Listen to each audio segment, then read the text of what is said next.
Hello Avon. आज मैं आप सभी को 10 ऐसे डायमंड स्टॉक के बारे में बताऊंगा जो आने वाले टाइम में आपको अच्छा खासा रिटर्न दे सकते हैं, क्योंकि अभी आप जानते हैं मार्केट में काफी अप डाउन चल रहा है। कभी इंडिया पाकिस्तान का न्यूज आता है, कभी चाइना यूएस का न्यूज आता है, कभी चाइना ट्रम्प का टैरिफ का कुछ भी न्यूज आता है। लेकिन इस फेज में भी आपको कुछ ऐसे स्टॉक्स पे नजरें बना के रखनी है जो मार्च क्वार्टर में जिन्होंने अच्छा रिजल्ट दिया हुआ है। अगर उन्होंने मार्च क्वार्टर में अच्छा रिजल्ट दिया हुआ है तो इसका मतलब है सिचुएशन, अभी मार्केट का सिचुएशन जो चल रहा है उसके हिसाब से वो थोड़ा ऊपर नीचे होंगे। लेकिन जिन्होंने मार्च क्वार्टर के रिजल्ट पे अभी तक रिएक्शन नहीं दिया है, उनका रिजल्ट मार्च क्वार्टर में ऑल टाइम हाई के पास आया है या quarter on quarter best result आया पिछले 3 क्वार्टर से, तो आप ये मान के चलो कि वो स्टॉक जैसे ही मार्केट एक स्टेबल सिचुएशन में आएगा, जैसे ही मार्केट में एक स्टेबिलिटी आएगी, आपको वो स्टॉक तुरंत अपसाइड मूवमेंट होते हुए दिखेगी। तो ऐसे ही मैंने कुछ स्टॉक्स फाइंड आउट किए जिसमें मुझे ऑलमोस्ट 10 स्टॉक्स अभी तक मिले हैं। तो उन 10 स्टॉक्स का मैं आपको कुछ फंडामेंटल और कुछ टेक्निकल एनालिसिस बताऊंगा। बाकी मैं आपको 10 मिनट में 10 स्टॉक कवर करने की कोशिश करूंगा। ओके। सो ये आप लोग सबसे पहली बात, एक मेरी बात को ध्यान रखना कि ये जो भी स्टॉक मैं आपको बताने जा रहा हूँ ये मेरा कोई रिकमेंडेशन नहीं है, कोई बाई सेल का नहीं है। आपको केवल जो भी है बता रहा हूँ मैं आपको, ये केवल एजुकेशनल पर्पज के लिए। इसको आपको कुछ भी बाय करने से पहले आपको अपना रिस्क मैनेज करना है, रिस्क मैनेजमेंट के साथ आपको बाय करना है। और आप अपने फंडामेंटल, आपका जो भी सेबी रजिस्टर्ड रिसर्च लिस्ट है आप उनसे जाके एक बार बात करें, बिकॉज मैं सेबी रजिस्टर्ड रिसर्च लिस्ट नहीं हूँ। ओके। सो आइए हम फर्स्ट स्टॉक की बात करते हैं। नंबर 1 हमारा स्टॉक है रेलटेल। रेलटेल बेसिकली क्या करता है? रेलटेल एक पीएसयू कंपनी है, रेलवे की पीएसयू कंपनी है। रेलवे में ये क्या करती है? सेगमेंट में telecom service, project work service provide करते हो। टेलीकॉम रेलवे से रिलेटेड जितने भी रेलवे की सेफ्टी सिस्टम और साथ में रेलवे को जितना भी वाईफाई का नेटवर्क चाहिए वो सारा कुछ ये प्रोवाइड करता है। और इनके पास में अभी तक आप देखेंगे तो ये रेल टेलीकॉम सर्विस में काम करती है रेलवे के साथ साथ। तो इनके पास 61,000 61,000 किलोमीटर के आसपास का ऑप्टिकल फाइबर केबल का नेटवर्क इन्होंने अभी तक बिछा रहा है। इन्होंने रेलटेल रेल वायर ब्रॉडबैंड, मतलब आप देखेंगे तो रेलवे स्टेशन पे आप जाएंगे तो जो जो भी आपको वहां पे जितना भी वाईफाई चलता है वो सारा रेलटेल का ही चलता है। तो आने वाले टाइम में जैसे जैसे कवच को लगाया जाएगा, कवच के साथ साथ उनको कवच को 5G नेटवर्क चाहिए, वो सारा हमारा रेलटेल प्रोवाइड करेगा। ओके। ये हमारा third largest broadband provider service है। फोर्थ इन रूरल एरियाज है। नेचुरल टेलीकॉम इंफ्रास्ट्रक्चर में भी इनकी अच्छी खासी मार्केट में पोजीशन है। इनके पास अगर आप रेवेन्यू देखें तो इस क्वार्टर में जो रिजल्ट आया इनका मार्च क्वार्टर वो ऑल टाइम हाई पे आया। इस वजह से आप देखेंगे तो स्टॉक भी अच्छा खासा सम किया है। साथ ही साथ अगर आप इनका सीएजीआर देखेंगे 5 साल होगा तो 5 साल का सीएजीआर 30% से ज्यादा से ग्रोथ है। और आने वाले टाइम में जिस हिसाब से रेलवे में ग्रोथ है उस हिसाब से इनकी ग्रोथ आगे भी ये बनी रह सकती है आने वाले टाइम में साथ इनको नवरत्न का स्टेटस, और जिनको नवरत्न का स्टेटस प्राप्त होता है आप जानते हैं उनको 1,000 करोड़ से ज्यादा तक का ऑर्डर लेने के लिए गवर्नमेंट से कोई भी अप्रूवल का नीड नहीं होता है। तो इनके पास पैन पैन इंडिया ऑफिस भी है। पैन इंडिया इनके पास में अच्छे खासे लोकेशन में, और रेलवे के लिए इंटरप्राइजेस है तो इनको पीएसयू में इनका कंपनी, इनको जो भी ऑर्डर मिलता है वो रेलवे सेक्टर से ज्यादा मिलता है। तो इसलिए इनके पास ऑर्डर बुक ऑलरेडी फुलफिल है। तो ऑर्डर की इनको बिल्कुल भी टेंशन नहीं है। बस इनको क्या है, इनको फुलफिल करना है। इनके पास ऑर्डर बुक अभी देखो तो 4800 करोड़ का ऑर्डर बुक है। और इनके चार्ट पे आते हैं, टेक्निकल एनालिसिस पे, तो आप चार्ट में जो देखेंगे तो चार्ट इनका ऑलरेडी स्टॉक सारे मूविंग एवरेज के ऊपर है। अभी ये आपका लास्ट फ्राइडे को स्टॉक का रिजल्ट अच्छा आया था जिसकी वजह से गैप अप ओपनिंग दिया, 12 से 13% ऊपर भी गया। लेकिन उसके बाद मार्केट में प्रॉफिट बुकिंग की वजह से यहाँ पे आप देखेंगे तो अच्छा खासा स्टॉक थोड़ा सा वहां से प्रॉफिट बुकिंग आ गई। लेकिन फिर भी अभी सारे मूविंग एवरेज के ऊपर है। लेकिन अगर ये स्टेज 2 में आता, अभी स्टेज 1 में था, अब स्टेज 1 को ब्रेकआउट देने की कोशिश करा लेकिन रिजेक्ट हुआ। तो अगर ये स्टेज 2 में जाता है तो आपको यहाँ से अच्छी रैली देखने को मिल सकती है। अब आइए हम नेक्स्ट स्टॉक, तो दूसरा हमारा जो नेक्स्ट स्टॉक है वो हमारा एचएससीएल। एचएससीएल का जो फुल फॉर्म है इमाद्री स्पेशलिटी केमिकल। इसका जो बेसिकली मेन काम है एचएससीएल का, इन्होंने भी मार्च क्वार्टर में ऑल टाइम हाई रिजल्ट दिया कि मतलब इनका सेल्स थोड़ा सा डाउन हुआ था बट इनका जो नेट प्रॉफिट है, ऑपरेटिंग प्रॉफिट, वो सारा कुछ ऑल टाइम हाई था। ये कंपनी बेसिकली क्या करती है? कार्बन ब्लैक का यूज बेसिकली किसमें होता है? जो भी आप देखते हैं टायर बनते हैं, टायर बनने में कार्बन ब्लैक का यूज होता है। ओके। साथ ही साथ ये केमिकल्स बेस्ड बनाते हैं। केमिकल्स कौन से? जो आपको लिथियम आयन बैटरीज बनती है तो लिथियम वगैरह के जो लिथियम आयन बैटरी से रिलेटेड जो केमिकल्स होते हैं वो प्रोवाइड करते हैं। साथ ही साथ स्पेशलिटी केमिकल बहुत टाइप के होते हैं तो वो स्पेशलिटी केमिकल भी प्रोवाइड करते हैं। बट अभी क्या देखेंगे कि ग्लोबल सिनेरियो में जो इशूज चल रहे हैं ऑटो सेक्टर पे उसकी वजह से अभी इसमें डिमांड कम, इसलिए इन्होंने जो मार्च क्वार्टर का रिजल्ट है उस पर कंपनी ने कोई भी रिएक्शन नहीं दिया। तो आप इसको देखेंगे तो आपको अच्छा खासा इसमें ग्रोथ, इनका रेवेन्यू ग्रोथ देखेंगे तो 10% ईयर ऑन ईयर का ग्रोथ है। और साथ ही साथ आपको नेट प्रॉफिट देखेंगे तो इनका जो लास्ट ईयर में 35% का इनका ईयर ऑन ईयर बेसिस पे इनका लगातार इस क्वार्टर में ग्रोथ हुआ है 2025 में 24 के कंपैरिजन में, और 11 क्वार्टर से लगातार इनका जो प्रॉफिट है वो लगातार बढ़ते जा रहा है। अब इसके चार्ट पे हम देखेंगे तो चार्ट पे जिस हिसाब से वर्ल्ड मार्केट में टेंशन बनी हुई है, मतलब आप देखेंगे तो केमिकल की डिमांड सारी ग्लोबल डिमांड होती है, केमिकल इंडिया में कम, बट ग्लोबल डिमांड केमिकल की बहुत ज्यादा होती है, स्पेशलिटी सेक्टर की, स्पेशलिटी केमिकल की बेसिकली। तो अगर वहां पे कुछ अनसर्टेनिटीज होता है तो वहां पे स्टॉक को परफॉर्म होना थोड़ा सा प्रॉब्लम बनता है। इसलिए अभी स्टॉक कहाँ पे है, एक कंसोलिडेशन में रेंज में, अभी भी एक रेंज में बना हुआ है। तो ये अभी अपने इसमें जो भी स्ट्रॉन्ग डिमांड जोन है उसके आसपास आगे कंसोलिडेट करेगा, लेकिन जैसे ही इसका एक बार ट्रेंड चेंज होता है, सारे मूविंग एवरेज के ऊपर होता है, तो यहाँ से अच्छा खासा मूव दिखा सकता है आपको। तो आपको इस पे भी नजरें बना के रख सकते हैं, क्योंकि इसका रिजल्ट ऑल टाइम हाई था, इस पर कोई भी रिएक्शन उन्होंने अभी तक नहीं दिया। पाते हम नेक्स्ट स्टॉक पे, नेक्स्ट हमारा कौन सा स्टॉक है, नेक्स्ट स्टॉक है हमारा अनंत राज लिमिटेड। अब अनंत राज को तो आप जानते हैं कि अनंत राज बेसिकली एक रियल एस्टेट कंपनी है, रियल एस्टेट है, कंस्ट्रक्शन इंफ्रास्ट्रक्चर। बट रिसेंट कुछ टाइम से हम इसको डाटा सेंटर में, डाटा सेंटर का नाम आते ही अनंत राज का नाम पहले आता है, क्योंकि ये कंपनी कंस्ट्रक्शन के साथ साथ आईटी पार्क बनाती है, बहुत सारे टाइप के ये रेजिडेंशियल और आपको कमर्शियल सारे फ्लैट बनाती है। ओके, तो बनाने के साथ साथ कॉम्प्लेक्स बनाने के साथ साथ ये क्या अभी डाटा सेंटर भी ये बनाना स्टार्ट करे। तो इंडिया में आप देखेंगे तो डाटा सेंटर अभी स्टार्ट हुआ है, जो कि वर्ल्ड में सबसे ज्यादा डिमांड इंडिया में है, लेकिन इंडिया में डाटा सेंटर बहुत कम है। तो अभी यहाँ पे बहुत ग्रोथ है, और कंपनी ने कुछ टाइम पहले आप देखेंगे तो गूगल से भी इन्होंने अपना बेसिकली डील साइन किया था, गूगल से डील साइन करके वहां पे इनको डाटा सेंटर जो बनाएंगे वो इंडिया में बनाएंगे। इसलिए आपको यहाँ पे थोड़ा सा मूवमेंट नजरें बना के रखनी। और ये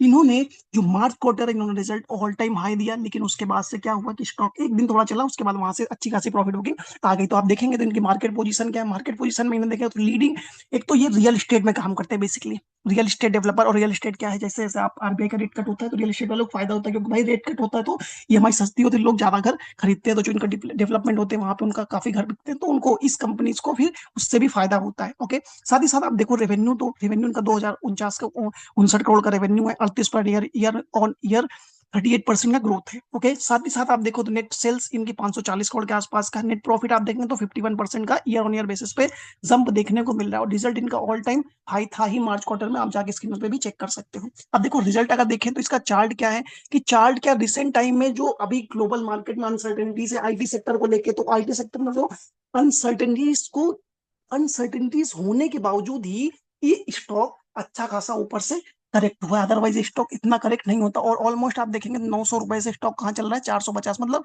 50% स्टॉक डिस्काउंट पे चल रहा है, लेकिन रिजल्ट कहाँ दे रहा है, ऑल टाइम हाई। तो जैसे ही इसका रिजल्ट आपको, जैसे ही मार्केट में स्टेबिलिटी आती है, आईटी सेक्टर में थोड़ा सा स्टेबल होता है आईटी सेक्टर, वैसे ही आपको ये, और एक बार ये मूविंग एवरेज के ऊपर निकला तो आपको अच्छा खासा यहाँ से मूव होते हुए दिख सकता है, क्योंकि अभी भी ये एक ट्रेंड लाइन के नीचे अच्छा खासा, उसी के नीचे एक बार उसी के नीचे चल रहा है, और ना तो ज्यादा कोई बड़ा भी फॉल दिखा रहा है, ना तो कोई ज्यादा ऊपर जा रहा है। तो इसलिए आपको इस पे भी नजरें बना के रखनी है, जैसे मार्केट स्टेबल होगा थोड़ा सा मूवमेंट इसमें आते हुए आपको दिखेगा। बात है हम नेक्स्ट स्टॉक पे, नेक्स्ट है हमारा टरिल। टरिल तो आप लोग सभी जानते हैं, टरिल का फुल नेम है transformer rectifier limited. Transformer rectifier company क्या करती है, basically power transformer, distribution transformer, specially transformer, हर टाइप के ट्रांसफार्मर कंपनी बनाती है। और इसका देखेंगे तो अभी ये, इसका मार्केट शेयर इंडिया में ऑलमोस्ट 7 से 12% का मार्केट शेयर है इंडिया में। इतनी छोटी कंपनी है और इसका मार्केट शेयर इतना ज्यादा। और ट्रांसफार्मर का तो आप डिमांड समझ ही सकते हैं, क्योंकि गर्मी अभी तो गर्मी आप देख ही रहे हैं, गर्मी बढ़ने की वजह से पावर की डिमांड ऑल टाइम हाई। और साथ ही साथ पावर का आप डाटा सेंटर हो, चाहे आपको ईवी हो, हर चीज में पावर की डिमांड बढ़नी ही बढ़नी। तो जितना ज्यादा अर्बनाइजेशन होगा उससे ही पावर की डिमांड बढ़ेगी, तो आपको ट्रांसफार्मर करनी पड़ेगा ही पड़ेगा। तो आपको इस कंपनी पे, और कंपनी भी लगातार अपना फंडामेंटल इंप्रूव करते जा रही है, लगातार कंपनी में ग्रोथ हमको देखने को मिल रही है। कंपनी को इस क्वार्टर का जो रिजल्ट है वो ऑल टाइम हाई आते हुए दिखा है। और साथ ही साथ आप देखें तो इसके कस्टमर, इनके कस्टमर देखोगे तो power grid, state electricity board, renewable energy fund, बहुत सारी एक लीडिंग कंपनीज है जो इनकी क्लाइंट्स है। साथ ही साथ ये 25 से ज्यादा कंट्रीज में अपनी इनकी ग्लोबल प्रेजेंस है, वहां पे अपने ये प्रोडक्ट को सप्लाई करते हैं, जो भी ये ट्रांसफार्मर बनाती है वहां पे ये सप्लाई करते हैं। साथ ही साथ आप देखो तो इनके पास प्रोडक्शन कैपेसिटी कितना है, 43,000 एमबीए का इनका भी कैपेसिटी है, जिसको ये क्वार्टर 1 दो फाइनेंशियल 2026 तक बढ़ा के 55,000 मेगावाट एम्पियर कर सकते हैं। तो इसलिए आपको थोड़ा सा इस पे भी नजरे टरिल पे बना के रखनी। बेसिकली इन्होंने रिजल्ट पे तो रिएक्शन दिया था, रिजल्ट के जैसे ही आया तो रिजल्ट ऑल टाइम हाई आया, रिजल्ट आने के बाद, ऑल टाइम हाई आने के बाद आप देखेंगे तो स्टॉक भी अच्छा खासा चला था, नीचे से इन्होंने स्टेज 1 का ब्रेकआउट दिया, ऊपर से अच्छा खासा चला। लेकिन उसके बाद क्या कि मार्केट ऐसा चल रहा है तो लोग थोड़ा सा नॉर्मल, इतना अगर शॉर्ट टर्म में उनको 15-20% का रिटर्न मिलेगा तो बेसिकली वो प्रॉफिट बुकिंग करेंगे, इस वजह से वहां पे थोड़ा सा प्रॉफिट बुकिंग आया था, लेकिन हमें वैल्यू में ऐसा कोई बड़ा सा सेलिंग कुछ भी देखने को नहीं मिला। बट अभी जब तक ये स्टॉक मूविंग एवरेज के नीचे है तब तक ये कंसोलिडेट कर सकता है। फिर जैसे ये मूविंग एवरेज के ऊपर आता है या आपको यहाँ पे फिर से बायर इंटरेस्टेड होता है, कोई ऑपरेटर इसको एंटर करेगा, तो वो इसको अच्छे खासे अपसाइड की ओर लेके जा सकता है। तो आप इस पे भी नजरें बना के रख सकते हैं, क्योंकि उन्होंने रिजल्ट पे तो रिएक्शन दिया था, लेकिन वहां से भी अच्छी खासी प्रॉफिट बुकिंग हो चुकी है। तो जब भी आपको कभी मार्केट डिप लगे तो आप इस पे नजरें बना के रख सकते हैं। अब हम आते हैं नेक्स्ट स्टॉक पे। नेक्स्ट हमारा स्टॉक है, नेक्स्ट हमारा विशाल मेगा मार्ट। विशाल मेगा मार्ट का रिजल्ट अभी बेसिकली 2 दिन पहले आया। अब वीएमएम विशाल मेगा मार्ट को तो आप लोग सभी जानते हैं कि छोटे छोटे सिटियों में भी इनका काम बेसिकली टीयर 2 और टीयर 3 सिटीज में होता है। इनका बेसिकली काम क्या है कि रिटेल, अपीयरेंस, जर्नल, मर्चेंडाइज, मतलब आपको खाने पीने का सामान, कपड़े, जो भी आपको खरीदना है वो सारा कुछ इसमें मिलेगा। ये पीवीआर जैसा नहीं है, पीवीआर में आप बहुत हाई फाई लोग जाते हैं, मिडिल क्लास में, उसमें अपर क्लास जाते हैं, इसमें लेकिन मिडिल क्लास जाते हैं और ये सामान बहुत सस्ता बेचते हैं। सस्ता बेचने की वजह से आप देखेंगे तो रिसेंट में जो गवर्नमेंट ने 12 लाख तक का आपको इनकम टैक्स ये स्लैब बढ़ा दिया, उससे भी मिडिल क्लास के पास थोड़ा पैसा आएगा, तो बेसिकली बाय करने से आएगा ही जाएगा। तो इस ये तो इसलिए आपका इनका रिजल्ट अभी इस क्वार्टर का बहुत बढ़िया आया। साथ ही साथ कंपनी के पास 626 स्टोर है पूरे ऑल ओवर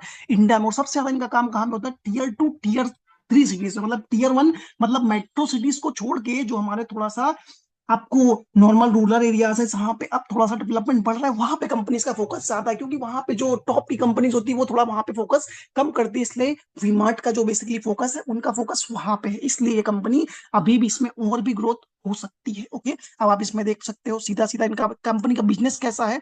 फ्रेंचाइज और ओनेट, मतलब ये जो भी स्टोर खोलते हैं, कुछ तो ये फ्रेंचाइजी के भी ऑप पे कर लेते हैं और कुछ ओनेट कर लेते हैं, इसलिए कंपनी का ग्रोथ अभी और भी हो सकता है। तो आप इनका जो भी इनका साथ ही साथ इनका कस्टमर बेस क्या है, क्योंकि हमारे इंडिया में सबसे ज्यादा पॉपुलेशन किसकी है? Upper class, middle class, lower class. तो आप देखेंगे सबसे ज्यादा हमारी जो पॉपुलेशन है वो मिडिल क्लास की, और मिडिल क्लास ही सबसे ज्यादा मार्केट में खर्चा करता है, मतलब सबसे ज्यादा खरीदता ही है। क्योंकि मिडिल क्लास का कुछ भी पैसा आता है तो वो सोचता है कि चलो मैं कुछ लग्जरी दिखाऊं, सोसाइटी में अपनी इज्जत बढ़ेगी, तो भाई उसके लिए कपड़ा खरीदेगा, कपड़े खरीदने के साथ अच्छी चीजें खाएगा। तो इसलिए वो हमेशा, इसलिए इनका फोकस भी मिडिल क्लास के कंज्यूमर पे, इसलिए इसमें भी थोड़ा सा आपको रिजल्ट अच्छा देखने को मिला। अब इसका जो आप चार्ट देखेंगे टेक्निकल एनालिसिस के अकॉर्डिंग, इसमें सबसे पहले स्टेज 1 में किसी भी प्लेयर ने अच्छा खासा लोड किया, लोड करने के बाद इस क्वार्टर का रिजल्ट आया, और उसके बाद आप देखिए स्टॉक कहाँ एंटर कर रहा है? रैली फेज में, स्टेज 2 में एंटर कर रहा है। अगर स्टेज 2 में एंटर कर रहा है तो आपको मान के चलना कि स्टेज 2 में जितनी भी पब्लिक होती है, वैसे मैंने ऑलरेडी आपको टेक्नोलॉजीज में कई बार बताया है कि स्टेज 2 में बेसिकली क्या होता है, पब्लिक एंटर करती है, हर जगह आपको एक ही स्टॉक देखने को मिलेगा जो वहां पे स्टेज 2 में एंटर करेगा। इसलिए अभी देखिए स्टेज 2 में एंटर कर रहा है, तो यहाँ पे भी आने वाले टाइम में अच्छा खासा मूवमेंट हो सकते हैं। तो आपको इसको नजरे बना के रखना है। अब हमारा नेक्स्ट स्टॉक है किर्लोस्कर फ्यूनोमेटिक। किर्लोस्कर फ्यूनोमेटिक का रिजल्ट भी ऑल टाइम हाई आया था मार्च क्वार्टर में, लेकिन उसके बाद भी स्टॉक क्या हुआ, वहां से थोड़ा प्रॉफिट बुकिंग हो गई, क्योंकि उसके पहले थोड़ा स्टॉक ऑलरेडी चला था। ये कंपनी बेसिकली करती क्या है? कंपनी करती एयर कंप्रेसर बनाती है, गैस कंप्रेसर बनाती है, रेफ्रिजरेशन सिस्टम बनाती है, और ट्रांसमिशन के जो भी प्रोडक्ट होते हैं ट्रांसमिशन से रिलेटेड, वो भी प्रोडक्ट ये कंपनी बनाते हुए दिखती है। अब इसका जो ऑपरेशन है, क्या क्या करती है, बहुत सारे गैस कंप्रेसर, सब एयर कंप्रेसर, सब कुछ बनाती है। तो आप समझ सकते हो कि ये प्रोवाइड किसके लिए बनाती है, रेफ्रिजरेशन सिस्टम किसके लिए करती है, oil and gas, CNG, industrial applications, और आपको ट्रांसमिशन प्रोडक्ट किसके लिए बनाती है? रेलवे और डिफेंस के लिए बनाती है। इसलिए कंपनी का कुछ टाइम से डिमांड भी काफी अच्छा था, और साथ ही साथ इनका जो मार्केट लीडर है ये सीएनजी सिस्टम और ऑयल एंड गैस रेफ्रिजरेशन में, इनका ऑलमोस्ट 60% के आसपास इनका मार्केट शेयर है। अब इनका जो ज्यादातर एक्सपोर्ट कहाँ करते हैं? Middle east, Africa, south east Asia. Domestic focus इनका इंडिया पे, डोमेस्टिक फोकस तो ये साथ ही साथ एक्सपोर्ट करते हैं मिडिल ईस्ट वगैरह में। और साथ ही इनके क्लाइंट देखोगे तो Indian oil, HPCL, BPCL, Adani gas, Indian railway और डिफेंस सेक्टर है। तो इसलिए आपको इस पे भी नजरें बना के रखें। कंपनी का बिजनेस बहुत अच्छा है। किर्लोस्कर ग्रुप तो ऑलरेडी फेमस है, किर्लोस्कर ब्रदर, बहुत सारी कंपनियां हैं इस सेक्टर में, इस किर्लोस्कर ब्रदर, किर्लोस्कर ग्रुप की। तो आपको इस पे थोड़ा नजरें बना के रखनी है। रिजल्ट ऑल टाइम हाई था, बट अभी चार्ट के हिसाब से देखेंगे तो चार्ट क्या है, ऊपर से अच्छी खासी प्रॉफिट बुकिंग आई है, स्टॉक गिरा है, फिर ऊपर ब्रेकआउट देने की कोशिश किया लेकिन नहीं गया, फिर ऊपर नीचे आया, फिर ट्राई किया ऑपरेटर ने इसको ब्रेकआउट देने की, लेकिन नहीं जा पाया, और देखो फिर अभी क्या, उसी के नीचे एक बार आसपास मिलते हुए दिखे। तो किस टाइम ये स्टॉक इसी रेंज में रह सकता है, लेकिन जैसे ही अभी ये ट्रेंड इसका चेंज होता है, एक बार ट्रेंड लाइन का ब्रेकआउट होता है, तो हमें अच्छा खासा अपसाइड देखने को मिल सकता है। आप इस पे भी नजरें बना के रख सकते हैं। हम आते हैं नेक्स्ट स्टॉक। हमारा नेक्स्ट स्टॉक कौन सा है? Skipper limited. अब स्कीपर लिमिटेड बेसिकली कौन सी, कुछ टाइम पहले हमने इसको डिस्कस किया था। स्कीपर लिमिटेड बेसिकली कौन से सेक्टर में काम करती है? पावर एंड ट्रांसमिशन में। पावर एंड ट्रांसमिशन में गवर्नमेंट 2032 तक उनका जो टोटल इस सेक्टर में इन्वेस्टमेंट है वो 10 लाख करोड़ तक का इन्वेस्टमेंट गवर्नमेंट कर सकती है, क्योंकि पावर ट्रांसमिशन मतलब पावर का कंजम्पशन जितना ज्यादा बढ़ेगा, गवर्नमेंट को पावर ट्रांसमिशन से रिलेटेड सेक्टर पे आपको फोकस करना ही करना पड़ेगा। तो इसलिए ये सेक्टर को जितनी ग्रोथ होगी, इस सेक्टर से रिलेटेड कंपनियों में भी ग्रोथ होगी। और कंपनी ने इस क्वार्टर में, मार्च क्वार्टर में ऑल टाइम हाई रिजल्ट दिया, जिसकी वजह से ये मैंने इस पे फोकस किया। अब इसका देखो मैन्युफैक्चरिंग में कंपनी क्या क्या मैन्युफैक्चर करती है, तो आप देखेंगे ट्रांसमिशन टावर, फास्टनर, पोल्स और ईएनडी transmission and distribution related ABC project, और पॉलीमर पाइप्स और फिटिंग पाइप्स में भी कंपनी काम करती है। मतलब इनका कई सारा बिजनेस है। ओके, तो आपको इसके हम की क्लाइंट देखें और एक्सपोर्ट कहाँ करती है, तो 50 से ज्यादा कंट्रीज में कंपनी एक्सपोर्ट करती है। Middle east, Africa, south America, south east Asia. 30% revenue इनका एक्सपोर्ट आता है। मतलब इनका टोटल जो रेवेन्यू आता है वो 30% इनको एक्सपोर्ट से आता है। साथ ही इनके client power grid, state electricity board, Adani, siemens और एलएनटी। आज सीमेंस और एलएनटी जैसी कंपनियां भी इसकी क्लाइंट है। तो आप समझ ही सकते हो कि इनके पास में क्या फोकस हो सकता है। अब इसका अगर हम चार्ट देखें टेक्निकल एनालिसिस में, तो अभी देखो ये ऑलरेडी स्टॉक कहाँ पे सारे मूविंग एवरेज के ऊपर है। साथ ही साथ इनका क्या आप देखेंगे तो यहाँ पे ट्रेंड लाइन के ऊपर स्टॉक है। तो जैसे ही अगर इसमें थोड़ा सा मार्केट स्टेबल होता है तो आपको अच्छा खासा मूवमेंट आने वाले टाइम में देखने को मिल सकता है। इस पे भी आप नजरें बना के रख सकते हैं। अब हम आते हैं नेक्स्ट स्टॉक पे। नेक्स्ट हमारा है वोल्ट एएमपी ट्रांसफार्मर। अब ट्रांसफार्मर सेक्टर की डिमांड तो मैंने आपको ऑलरेडी बता दी कहाँ कहाँ पे है। अब ये कंपनी क्या क्या करती है, पावर ट्रांसफार्मर, डिस्ट्रीब्यूशन ट्रांसफार्मर, दोनों टाइप के ट्रांसफार्मर, साथ ही साथ ड्राई टाइप के भी ट्रांसफार्मर कंपनी बनाती है। अब कंपनी की अगर हम ग्लोबल प्रेजेंस देखें तो 25 से ज्यादा कंट्री में कंपनी अपनी ग्लोबल प्रेजेंस है, वहां पे ये अपने एक्सपोर्ट करती है। साथ ही साथ इनकी कैपेसिटी 14,000 मेगावाट एम्पियर की है पर ईयर की, जबकि आप टरील को देखोगे 43,000 के आसपास उनकी कैपेसिटी। इनके क्लाइंट भी पावर ग्रिड बहुत सारी कंपनी है, स्टेट बोर्ड भी है, स्टेट इलेक्ट्रिसिटी बोर्ड है। तो आपको इस पर नजरें बना के रखनी। कंपनी ने अभी कल शायद फ्राइडे को रिजल्ट दिया, रिजल्ट भी इनका ऑल टाइम हाई था। तो आपको यहाँ पे नजरें बना के रखनी है। अभी स्टॉक क्या, अगर मैं इनका टेक्निकल एनालिसिस में देखूं तो अभी स्टॉक क्या स्टेज 1 में है, ऊपर से अच्छा खासा स्टॉक गिरा है और स्टेज 1 में अच्छा खासा किसी ने लूट किया। अगर ये स्टेज 1 से ब्रेकआउट करके ऊपर जाता है, अभी ऑलमोस्ट 7,700 के आसपास चल रहा है, तो इसका आप देखेंगे रिसेंट हाई तो ऑलमोस्ट कितना 14,000 के आसपास का है। तो अगर ये स्टेज 2 में जाता है तो इसमें भी अच्छी खासी अपसाइड हमें आने वाले टाइम में देखने को मिल सकती है। अब हम आते हैं नेक्स्ट हमारा स्टॉक कौन सा है। नेक्स्ट है केपीआईटी टेक। केपीआईटी टेक आपका कुछ टाइम पहले देखेंगे तो स्टॉक बहुत फेमस था, क्योंकि उस टाइम पे automatic software, mobility solution, digital transformation, मतलब ईवी से रिलेटेड, जो ईवी जब मार्केट में आई थी तो ईवी से रिलेटेड जितने सॉफ्टवेयर थे वो बेसिकली कंपनी बनाती थी। उस टाइम बहुत चल रहा था। लेकिन अभी क्या है, कंपनी बेसिकली आईटी सेक्टर में काम करती है, ईवी से रिलेटेड भी करती है और ऑटोमोबाइल प्लस आईटी दोनों का मिक्सअप करके कंपनी काम करती है। तो कंपनी ने इस क्वार्टर में रिजल्ट ऑल टाइम हाई दिया है, जिसके बाद से हमारे नजर में आया है। साथ ही साथ आप देखो तो ग्लोबल लीडर है कंपनी ऑटोमोटिव सेक्टर में। ओके, तो आपको ये थोड़ा सा इस पे ध्यान रखना। 18 ऑफ टॉप 20 ग्लोबल ओईएम, इनके जो टॉप 20 है उसमें से 18 का ओईएम ये कंपनी बनाती है। ओईएम मतलब ओरिजिनल इक्विपमेंट मैन्युफैक्चर है। अगर 20 कंपनी है उसमें 18 के लिए ये खुद बना के प्रोवाइड करती है। ओके, इनके ऑपरेशंस कहाँ, US, Europe, Japan, China, Thailand, 25 से ज्यादा कंट्रीज में इनके काम चल रहे हैं। इनके client Mercedes Benz, BMW, Volkswagen, Sterling, Cummins India वगैरह इनके कंपनी के क्लाइंट्स है। और पार्टनरशिप में माइक्रोसॉफ्ट, बहुत सारी कंपनियां हैं जिनके इस पे थोड़ा सा आपको नजर बना के रखनी है। अब इनका रिजल्ट ऑल टाइम हाई आया था। तो अभी आप चार्ट देखेंगे तो चार्ट ऑलरेडी कहाँ है, पहले स्टॉक ऑलरेडी मूविंग एवरेज के नीचे, मतलब डाउन ट्रेंड में था। तो जैसे ही अगर ये डाउन ट्रेंड इनका चेंज होके अप ट्रेंड में होता है, ट्रेंड चेंज होता है, तो आपको यहाँ से अच्छा खासा मूवमेंट आते हुए दिख सकता है। आपको इस पर भी नजरें बना के रखनी। अब हम आते हैं next Shilchar tech. Shilchar tech भी बेसिकली एक ट्रांसफार्मर कंपनी, इसने भी रिजल्ट ऑल टाइम हाई दिया।